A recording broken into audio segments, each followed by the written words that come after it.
Really happy to have you here tonight as President Donald Trump and the Trump administration bend and then break under pressure that it turns out they cannot handle. They underestimated the people of Minnesota and the strength of feeling in this country right now in support of the people of Minneapolis. Tonight, the Trump administration is pulling Border Patrol official Greg Bovino and some number of Border Patrol agents out of Minneapolis. We do not know if this is the end of what they've been calling Operation Metro Surge, this sustained, very large-scale paramilitary attack on the cities of Minneapolis and St. Paul. We don't know if it is the end of that operation full stop, but we know it's the end of something. Our latest reporting here at MS Now, per our reporters Carol Lenig and Mark Santia, is this, quote, according to two officials briefed on the matter, Gregory Bovino is expected to be removed from commanding the operation in Minnesota, possibly as early as tomorrow, meaning Tuesday. There will also be a reduction of Homeland Security officers and agents in the state. Again, that's new reporting from MS Now. We're also aware of new reporting in The Atlantic tonight. And this is reporting that we have not confirmed ourselves. But I'll tell you that reporter Nick Miroff, who has an excellent reputation, at The Atlantic tonight, he reports this under the headline, quote, Greg Bovino loses his job.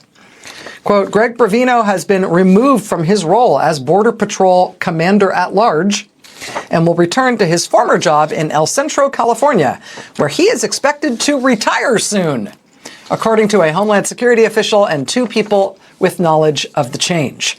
Bovino's sudden demotion is the clearest sign yet that the Trump administration is reconsidering its most aggressive tactics after the killing Saturday of 37-year-old Alex Preddy by Border Patrol agents under Bovino's command.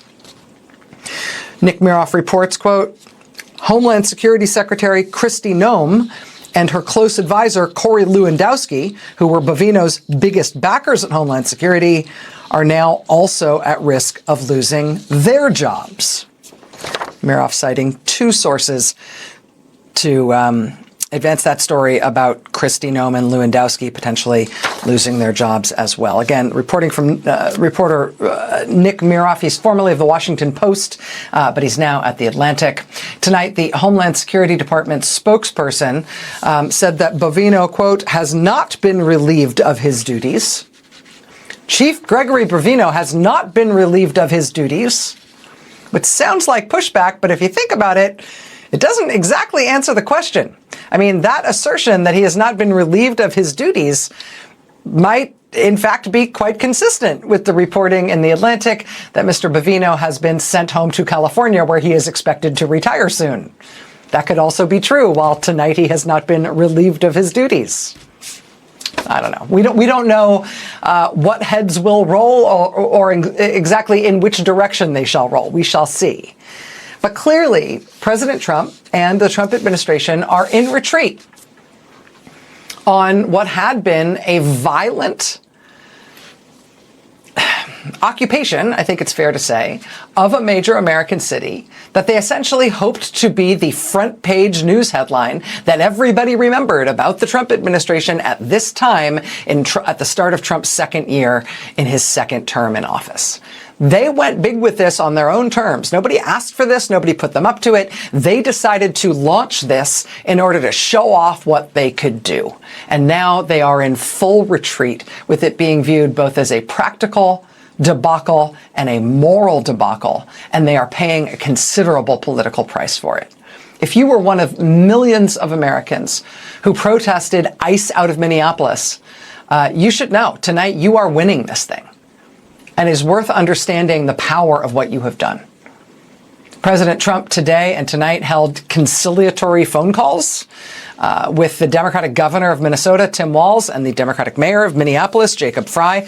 Both of those elected officials were demonized by Trump and by the Trump administration up until like 30 seconds ago. I mean, once Trump started criticizing both of those elected officials, his U.S. Department of Justice naturally put both of them under federal investigation of some kind, since that's how federal law enforcement works now. The president gets mad at you or wants to hurt you for some reason, and bingo, magically you're instantly the subject of a federal criminal or civil investigation by the FBI and the U.S. Department of Justice. Even with those threats, though, even with those investigations launched against them, those threats against Minnesota elected leaders seem to have had the opposite of the intended effect on them. It seems to have caused them to dig in and fight harder. It definitely increased their political support, both in their state and around the country. Similarly, the federal government's threats to the people of Minneapolis. Federal agents increasingly unhinged and explosive violence toward the people of Minneapolis. They're killing people protesting and observing and filming federal agents in Minneapolis. That also seems to have had the opposite of their intended effect. It caused more people to commit more to being in the streets more of the time, to come out in larger numbers, to come out with more resolve, and honestly with more emotion. It definitely sent support for them soaring all around the country. On Friday, you'll recall there were huge marches and demonstrations in Minneapolis. A day in which the whole city of Minneapolis basically shut down. Kids home from school, people didn't go to work, people agreed that they would spend nothing that day, transact no business that day. They instead spent the day in prayer and protest and finding new ways to stand up for each other, including these dozens of members of the clergy who were arrested Friday morning at the Minneapolis-St. Paul airport. They were there urging Delta Airlines and Signature Aviation and other companies with business at the airport to stop cooperating with ICE. Peaceful civil disobedience by members of the clergy, dozens of whom were arrested at the start of the day, Friday morning, in that bitter, bitter sub-zero cold. It was the next day, Saturday, when Trump's federal agents killed Alex Preddy in the street. And the streets filled instantly in response, in protest and anger and grief. And by that night, there were protests and vigils all over the city and on Sunday as well, just everywhere in Minneapolis.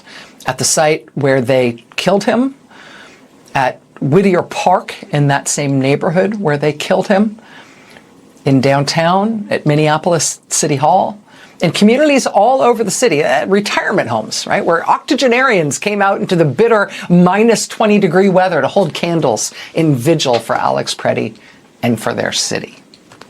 I mean, still today, this was a walkout today at the University of Minnesota Twin Cities campus.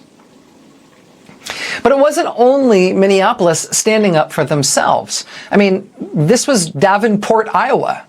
This is 6 hours away from Minneapolis. We stand with Minnesota. This was 600 miles away in Grand Rapids, Michigan, in the cold and the snow. Grand Rapids stands with Minnesota. This was 1,600 miles away in Orlando, Florida. ICE murders again. This was Green Bay, Wisconsin, where Alex Preddy went to high school. The high temperature was a grand total of 7 degrees. See all the people there on the bridge?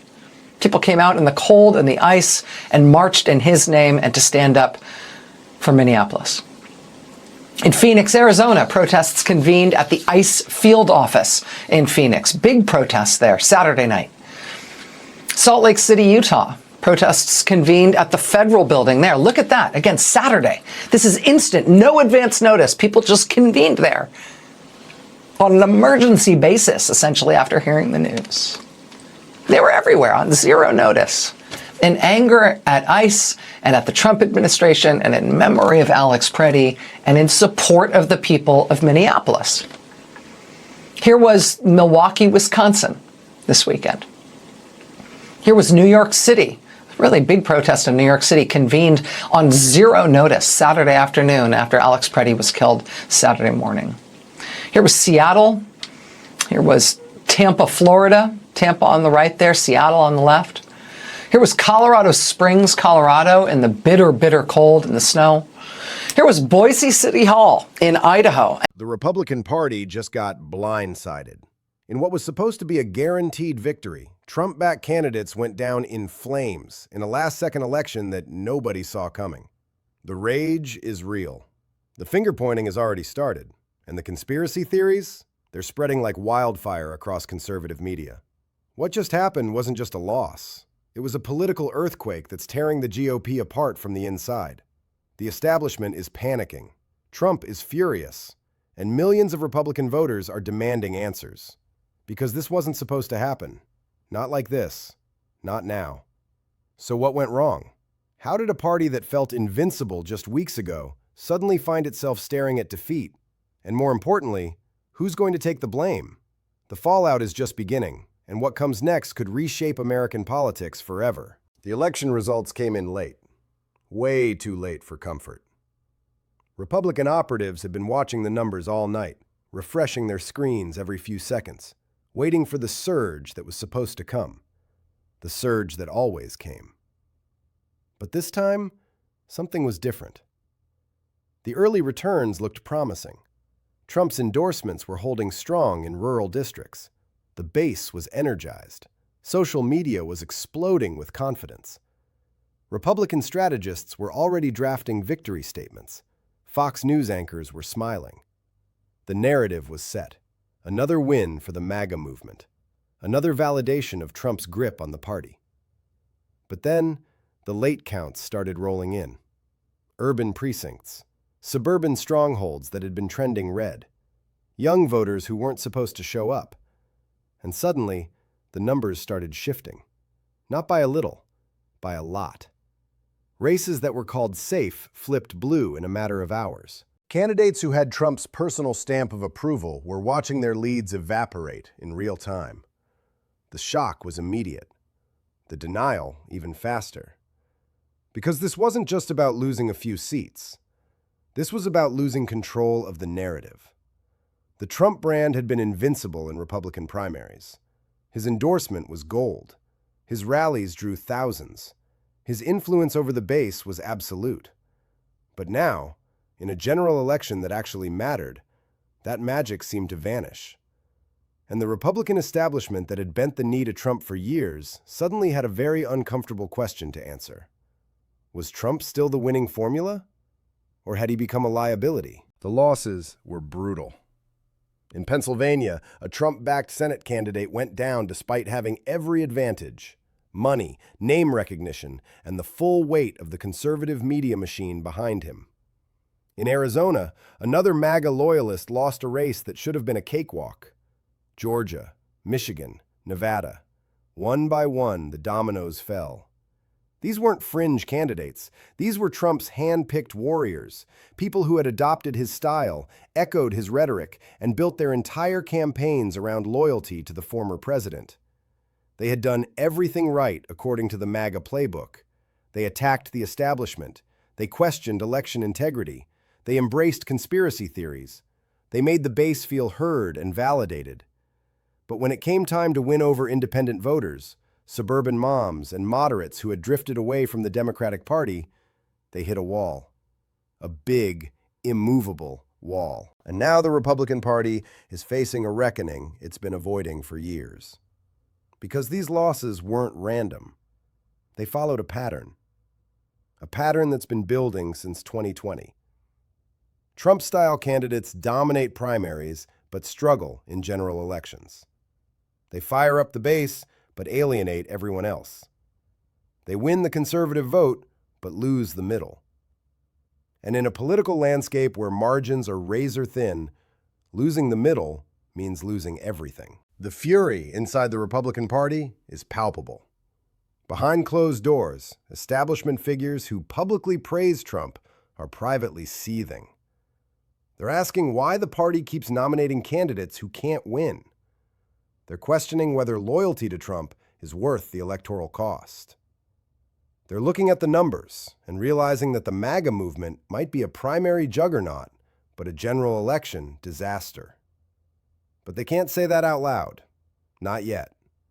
Because Trump still controls the base. He still has the megaphone. He still has the power to destroy any Republican who dares to cross him. So instead of confronting the problem, they're pointing fingers at everyone else. Liberal judges, biased media, tech censorship, voter fraud. Anything but the obvious truth staring them in the face. Meanwhile, Trump himself is unleashing a storm on Truth Social. He's calling the elections rigged. He's blaming rhinos and traitors. He's claiming his candidates were sabotaged by their own party. He's demanding investigations, audits, and recounts. His supporters are eating it up. They're organizing protests. They're flooding social media with hashtags. They're refusing to accept the results. Because in Trump's world, losing isn't possible. It's only cheating. And that message is resonating with millions of Americans who genuinely believe the system is broken. But here's the problem. The election wasn't particularly close. The margins weren't razor thin. There weren't mysterious ballot dumps or last-minute irregularities that could explain away the losses. This was a clear rejection. Voters looked at Trump-style candidates and said, no thanks. They had the chance to embrace the MAGA message in a general election, and they chose the alternative. So now the Republican Party has to decide what happens next. Do they double down on Trump? Do they pivot away? Do they try to find some middle ground that satisfies both the base and the broader electorate? Because right now, they're stuck in political purgatory, hemorrhaging support from moderates while the base demands even more extremism. And the clock is ticking. Because if the GOP can't figure out how to win general elections, none of the primary victories in the world will matter. So the real question isn't who lost these races. The real question is this: can the Republican Party survive Donald Trump's political legacy, or will it tear itself apart trying?